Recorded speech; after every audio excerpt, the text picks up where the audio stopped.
Almost everything you believe about your sleep is wrong. And today, I'm hitting you with 40 sleep lies you've been carrying around since they used to send you to bed early. That your brain shuts off, that catching up on hours over the weekend works, that a nap ruins your night. It's not your fault. We all got sold the same bill of goods. Subscribe, get ready, and get comfortable, because we're going to take these apart one by one.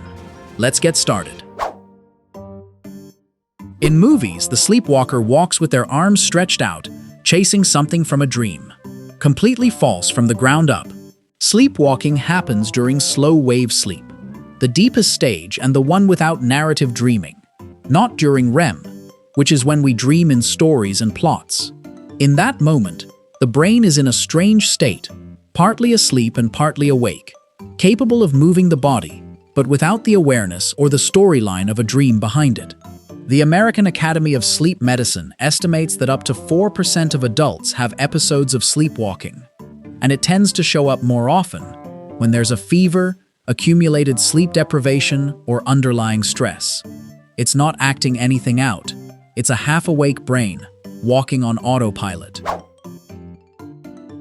Some people yank their socks off no matter what before bed, because sleeping with socks on is supposedly bad for you. It's actually the opposite. For the body to enter sleep mode, it needs to lower its core temperature, and one natural way it does that is by dilating the blood vessels in the feet and hands to release heat outward. If your feet are cold, that mechanism has a harder time working. And a South Korean study published in 2018 in the Journal of Physiological Anthropology found that sleeping with socks on moved up sleep onset by an average of 7.5 minutes and reduced the number of nighttime awakenings, compared to sleeping with bare feet. Socks don't cook your body. They help blood circulate better through your extremities, so heat gets distributed where it needs to be. Even hospitals take advantage of this trick. Warming a patient's feet before sleep is a technique used in some sleep studies to speed up the onset of rest. Sometimes the cure for insomnia is sitting in your sock drawer, not at the pharmacy. Some people brag that they've trained their body to run like a champ on very few hours of sleep, the way you'd train a muscle. Almost false. There is a very small group of people, less than 1% of the population, with an actual mutation in the DEC2 gene that lets them rest well on fewer hours without the usual cognitive consequences, identified by researchers at the University of California, San Francisco. But for everyone else, sustained short sleep doesn't train the body to need less. It simply builds up a sleep debt that the body keeps tracking even if the person subjectively gets used to the tiredness and stops noticing it. Sleep deprivation studies show that cognitive performance keeps declining even when the subject reports feeling normal. You didn't become more efficient. You became a better actor at hiding the sleep you're missing, while the bill keeps growing somewhere even if you don't see it. You wake up at 3 in the morning, toss and turn for a while, and the next day you say, "What an awful night. I woke up." Only half true. Historian Roger Eckhart from Virginia Tech found in hundreds of documents from before electricity that sleep split into two blocks, called first sleep and second sleep, with a stretch of wakefulness in between, was the normal pattern before artificial light pushed people to sleep straight through the night.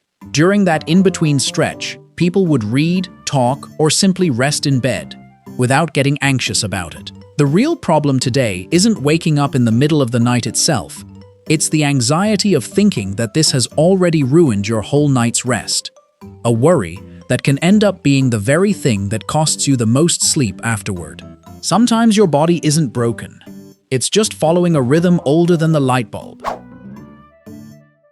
At the office, people look at you funny if you say you need a nap, as if it's something only babies or grandparents do.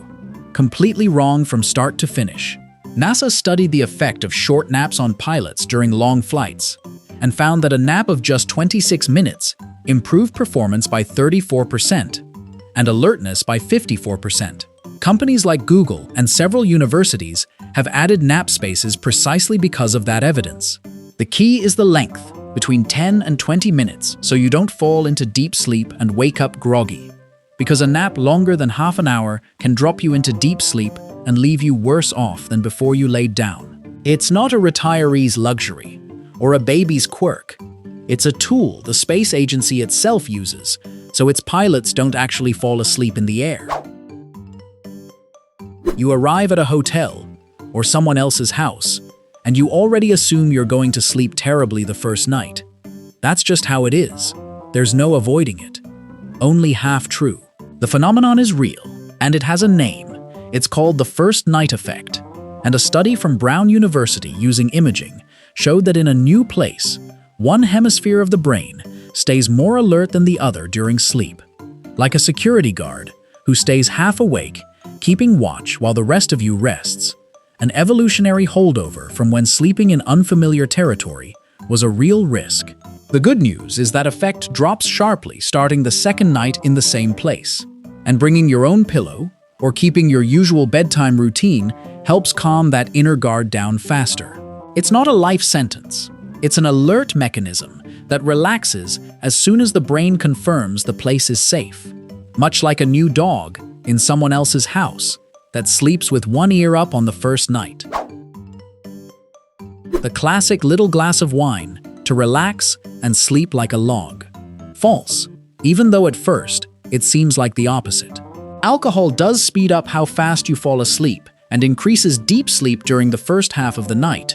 But as the body metabolizes it, during the second half, it strongly suppresses REM sleep and causes frequent awakenings, often so brief you don't even remember them the next day.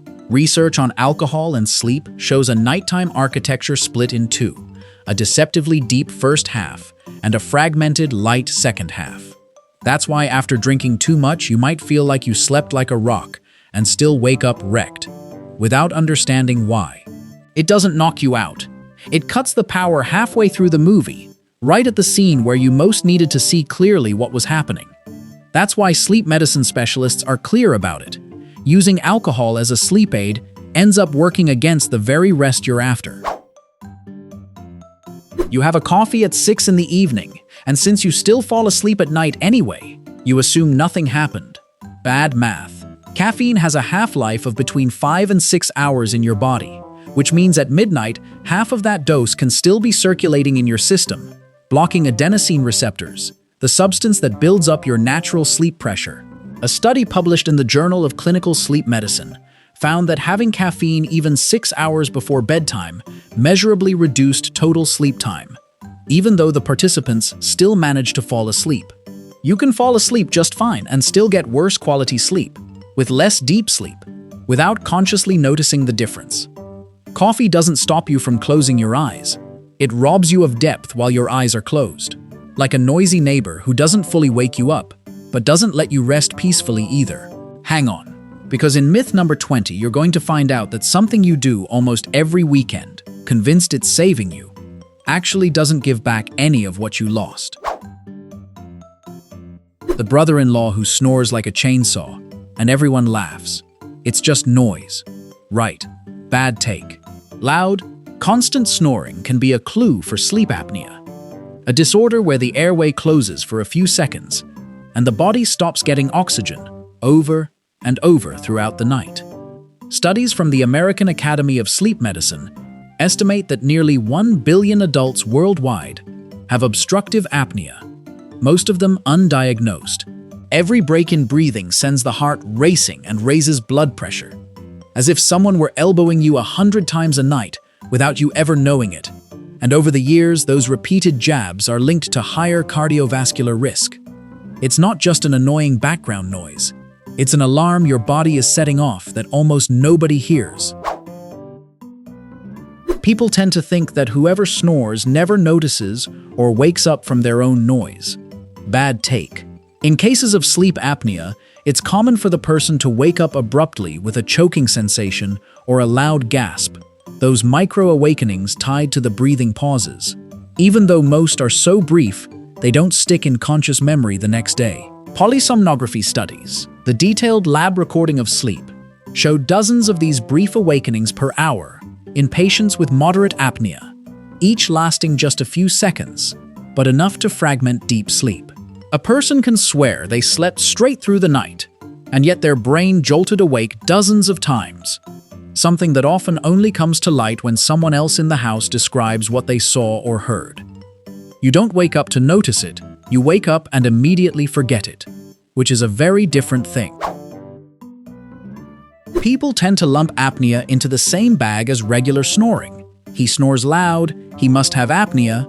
Well, he snores, and that's that. Bad take. Apnea is, literally, the interruption of breathing during sleep, not a volume level. In each episode, the airway closes, blood oxygen drops, and the brain has to briefly wake up, even if the person doesn't remember it, to reopen the airflow. This can happen dozens of times per hour in moderate to severe cases, fragmenting sleep even though the total time in bed looks normal. There are people with apnea who barely snore at all, and others who snore loudly without having apnea, which is why the diagnosis gets confirmed with a sleep study, and not just the account of whoever sleeps next to them. The noise is only a possible clue. What really matters is whether breathing actually stops or not. There's a popular idea that successful people sleep very little, and that's how they get more done than everyone else. False and dangerous. Sleep deprivation measurably reduces attention, working memory, and decision-making ability. And several studies compare its effects to being drunk. After being awake for 17 to 19 hours, a person's cognitive performance can be equivalent to that of someone with a blood alcohol level near the legal driving limit in many countries. Stories about executives who sleep 4 hours usually ignore the hidden cost. Mistakes, worse mood, weaker memory. That gets paid later, and many of those same figures end up admitting years afterward that they slept badly out of necessity, not by choice. Sleeping little doesn't turn you into a productivity machine. It turns you into a person running on the reserve tank. The alarm goes off, you fumble for your phone with your eyes closed and hit snooze, convinced those extra 10 minutes are saving you. Only half true. And this is where almost every video out there lies to you. It's true that they don't hand you real rest, since a sleep cycle lasts between 90 and 120 minutes. In that short stretch, you don't reach any restorative stage. But the idea that snoozing wrecks your morning isn't proven either. The most thorough study so far, using polysomnography at Stockholm University in 2024, looked at people who habitually snooze and found that up to half an hour didn't worsen sleep inertia, only cost about 6 minutes of rest, and even helped avoid waking up abruptly out of deep sleep. It's like trying to start a car on a freezing morning, killing the engine after 2 seconds and firing it back up right away. In the end, you just flood the engine. Those extra 10 minutes aren't pampering your body. They're charging you toll with interest just to let you start your day. You catch yourself dreaming in English or Portuguese and immediately think, that's it, I'm bilingual now. False. Research on second language acquisition shows that dreaming in another language can show up at fairly early stages of learning, tied more to recent, intense exposure than to actual fluency. It's common among students going through intense immersion, a trip, an exchange program, even binge-watching shows, long before they can hold a fluent conversation while awake. The brain mixes new sounds and words into dream material, simply because they're fresh and active, the same way you might dream about a catchy song you heard all day. Without that meaning, you suddenly know how to play an instrument. Dreaming in another language is a sign of exposure, not a diploma.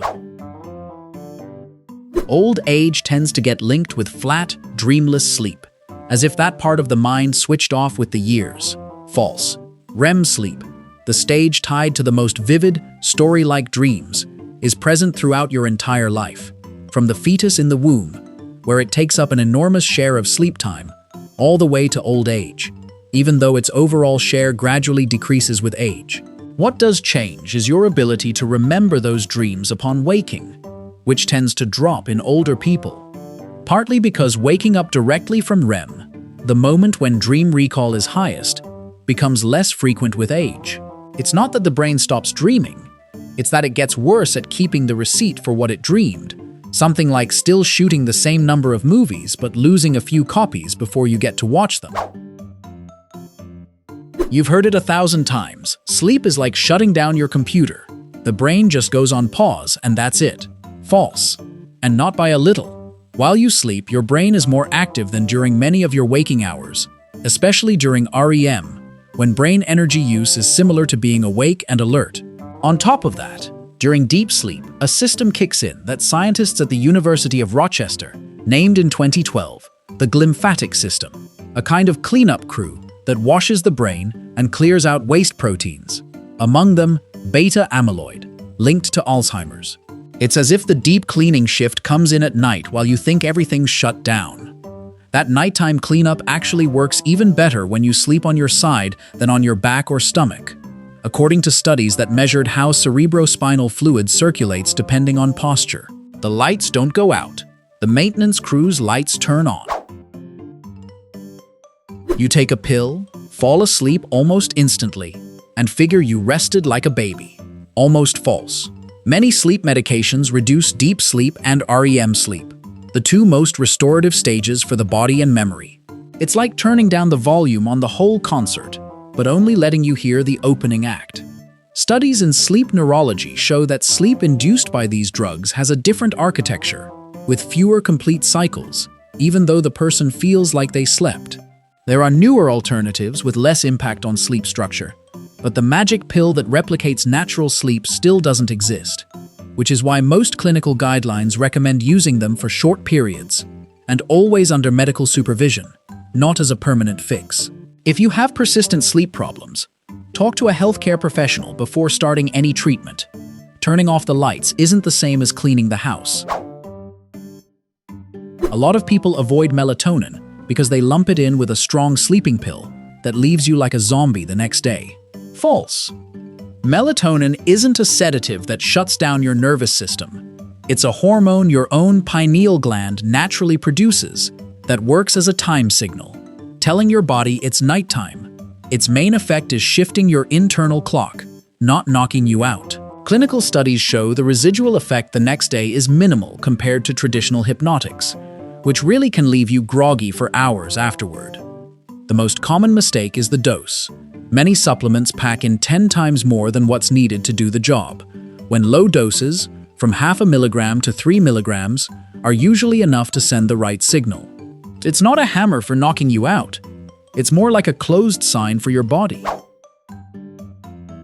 You land after a 12-hour flight, and your plan is to sleep like a log until you feel new again.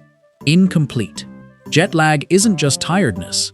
It's your internal biological clock, still set to the time zone you left, and that clock doesn't reset with one long nap. Chronobiology specialists estimate that the body takes, on average, a full day for every time zone crossed to fully realign. Sleeping a lot right away can actually delay that adjustment if you do it at the wrong time in the new location. What really helps is getting daylight exposure at the right moment, not a comfortable bed the second you step off the plane. And there are even protocols that recommend avoiding light at certain hours to speed up the adjustment in the right direction. The clock doesn't get fixed with a pillow, it gets fixed with well-timed sunlight. All week you sleep 5 hours, and on Saturday you stay in bed until noon, thinking you're catching up. Only half true. Sleeping more on the weekend does help a bit with immediate physical tiredness. But a study from the University of Colorado Boulder, published in 2019, found that this catch-up sleep doesn't reverse the metabolic effects of chronic sleep loss, like increased late-night snacking, or the body's worse response to sugar. On top of that, sleeping a lot more on the weekend shifts your biological clock, creating something like a homemade jet lag. And on Monday, it takes you twice as long to get back on track, a phenomenon researchers directly call social jet lag. It's not a bank account where you deposit hours. It's a rhythm that falls apart if you stretch it out of shape all at once. If you've made it this far, don't go anywhere, because myth number 35 is going to make you rethink which side of your body you sleep on next time you lie down. You turn on the TV, put on a show you've already seen 1,000 times, and swear that background noise is the only thing that quiets your thoughts enough to sleep. False. And it's costing you a lot more than you think.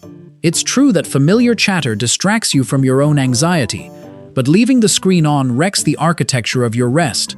The constant flickering light from the TV passes through your closed eyelids and confuses your biological clock, blocking the melatonin surges you need in the early hours. On top of that, your brain never fully shuts off in response to sound. It keeps processing the commercials, the music, or sudden volume jumps, which yanks you straight out of deep sleep and keeps you bouncing around in a shallow state of alertness. You think the TV relaxes you, but it's actually acting like a heavy-handed security guard who shakes your shoulder every half hour to check if you're still there. You didn't shut your head off, you left it processing interference all night, which is why in the morning you feel like a truck ran you over. Whoever gets up late hears the same old line, "It's laziness, you just need willpower." Bad take. The time your body prefers to sleep and wake up, called your chronotype, has a strong genetic basis, with genes like PARA3 influencing whether you're more of a night person or a morning person. Twin studies estimate that up to 50% of the variation in chronotype comes down to genetic inheritance, not personality. Teenagers, on top of that, go through a natural shift of their biological clock toward later hours, which is why they struggle so much to get to class early. It's not stubbornness. Asking a night owl to perform just as well at 7 in the morning as someone who's a natural early riser is like asking a left-handed person to write better with their right hand just by trying a little harder. Willpower carries a lot less weight here than we tend to think. A lot of people think screen damage is limited to that last glance right before falling asleep, as if it were a switch flipped at the last minute. Incomplete. The blue light given off by phones and tablets suppresses melatonin production in proportion to how long you're exposed and how close the screen is to your eyes. A Harvard University study compared reading on a tablet against reading a paper book and found that melatonin took on average more than an extra hour to start rising in people who used a screen. The effect builds up over the entire time you use the screen. It doesn't just kick in during the last minute. So a full hour of scrolling in the dark weighs a lot more than one quick glance. The problem isn't the last second of screen time, it's the total minutes with your face glued to the light. So looking at your phone for a whole hour lying in bed weighs a lot more than that last quick peek before you put it down. You've always been told that hitting the gym or going for a run after 8 at night is suicide for your rest because the adrenaline leaves you wired. Bad take. It's true that exercise raises your temperature and releases endorphins, and recent studies actually showed that working out late doesn't hurt your rest, and can even improve it, as long as you leave a window of around 90 minutes before going to bed. The mistake isn't breaking a sweat, it's finishing your workout and diving straight into the sheets with no bridge in between. That hour-and-a-half margin lets your core temperature drop suddenly, giving your brain the exact signal it needs to shut everything down. Don't blame the weights. Your body doesn't fall apart from using it at night. It just needs a bit of time to cool the engine down before parking it. In winter, some people crank the heater all the way up all night, thinking the heat guarantees deep sleep. It's the opposite. To start and maintain sleep, your core body temperature needs to drop by half a degree to nearly 2 degrees Fahrenheit. Part of the biological signal that tells your body it's time to rest. Sleep hygiene specialists usually recommend a room temperature of around 64 to 66 degrees Fahrenheit as the sweet spot for most people. A room that's too hot forces the body to fight against that natural temperature drop, which can translate into lighter sleep and more awakenings. Extra heat doesn't tuck your rest in, it puts up an obstacle against the inner thermostat you need in order to power down.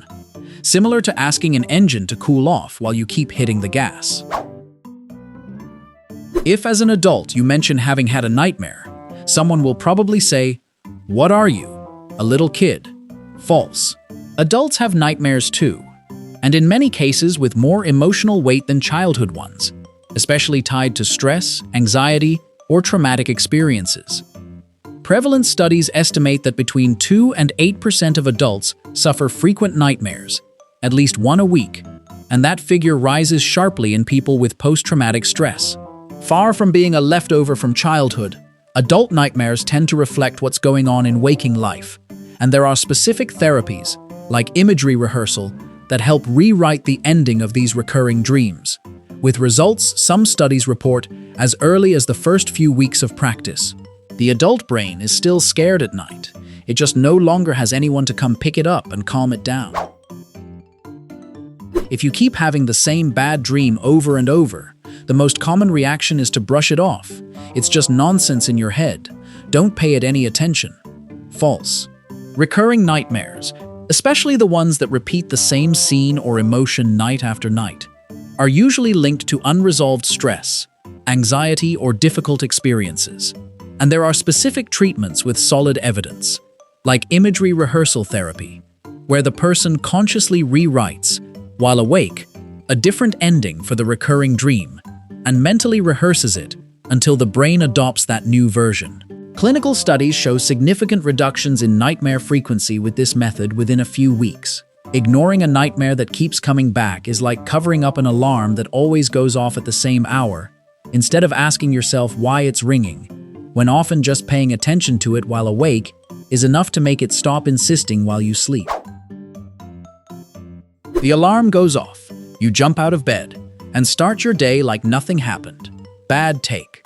When an alarm yanks you abruptly out of a deep sleep stage, you enter what's called sleep inertia, a state of confusion and reduced cognitive performance that usually lasts anywhere from several minutes to half an hour, though in some cases it stretches longer.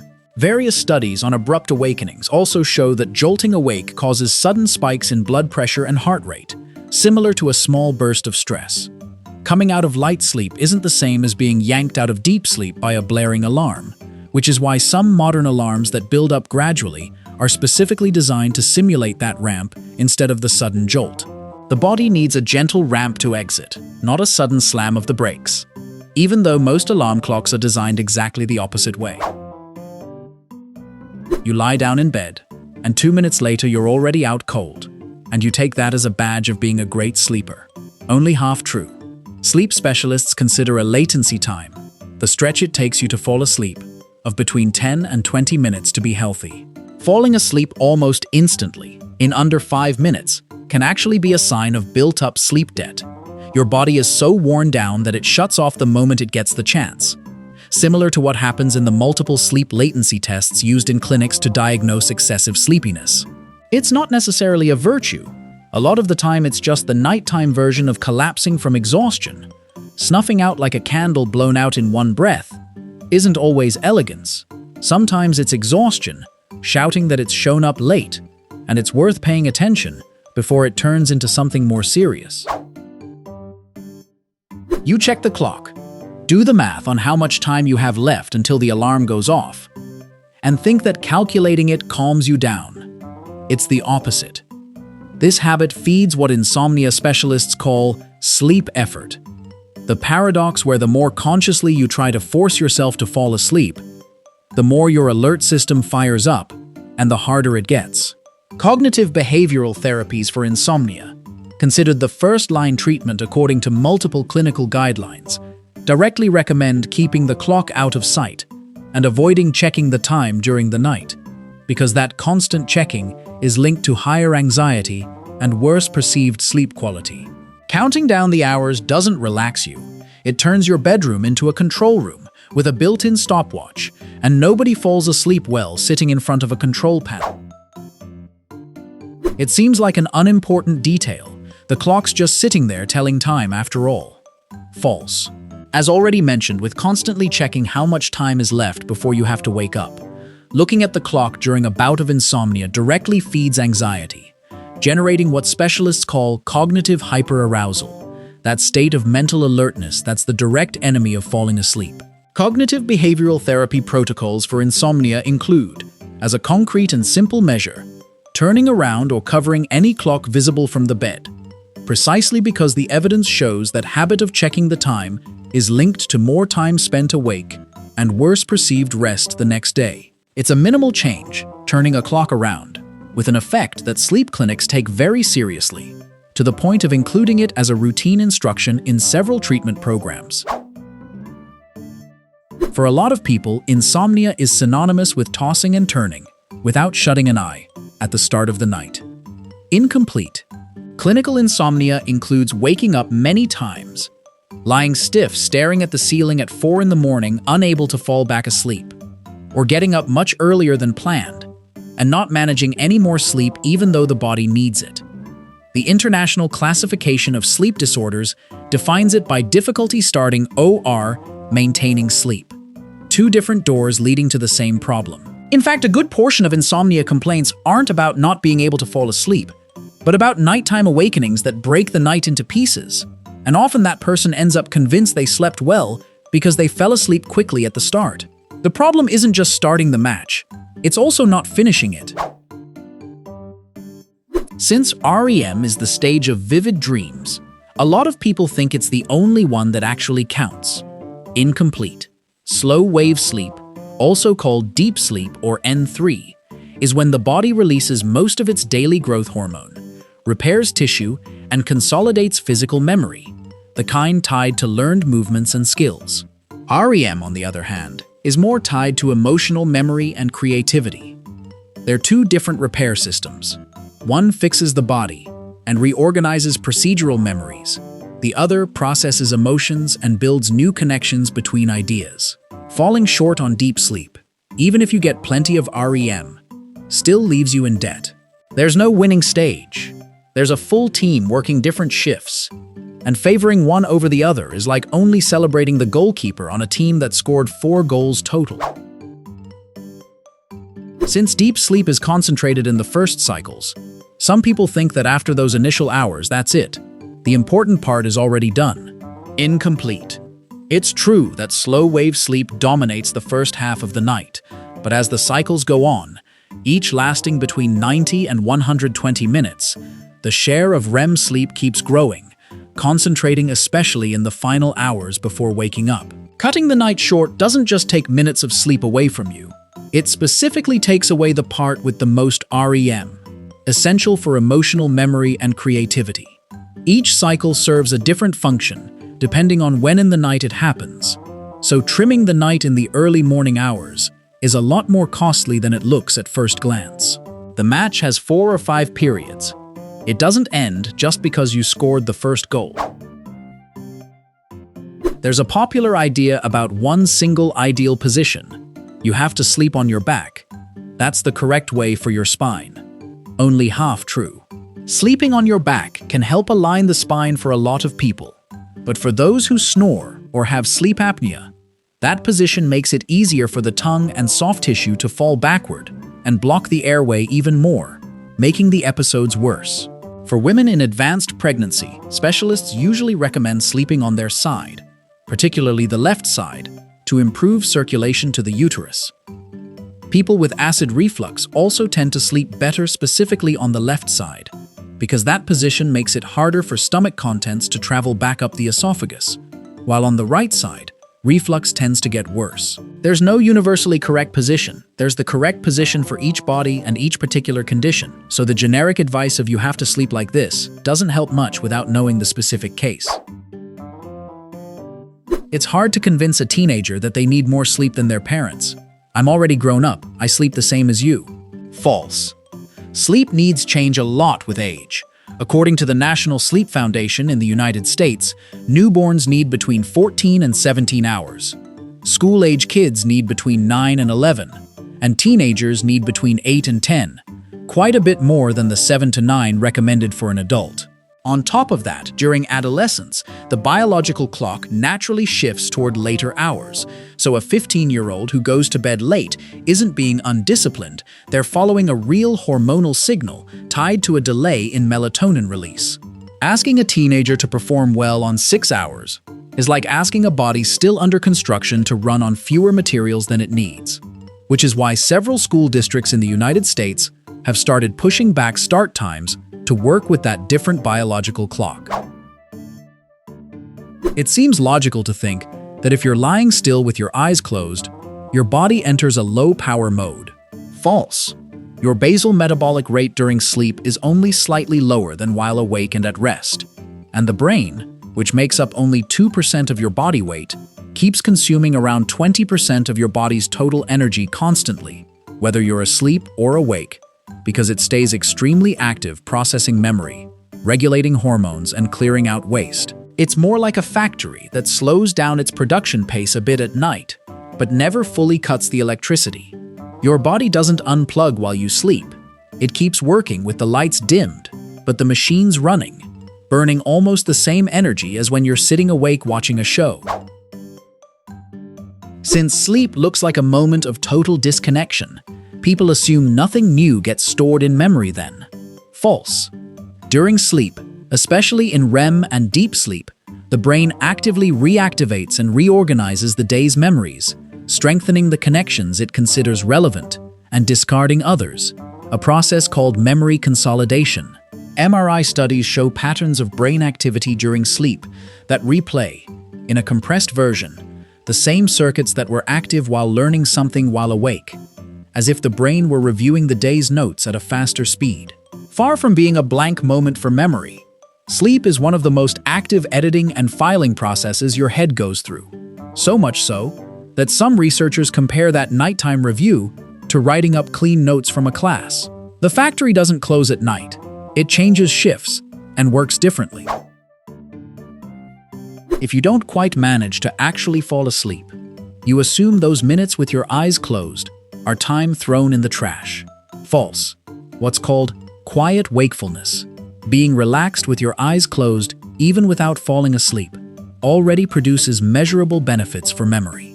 Research from the University of Edinburgh showed that simply resting in silence after learning something new improves retention, almost as much as a short nap.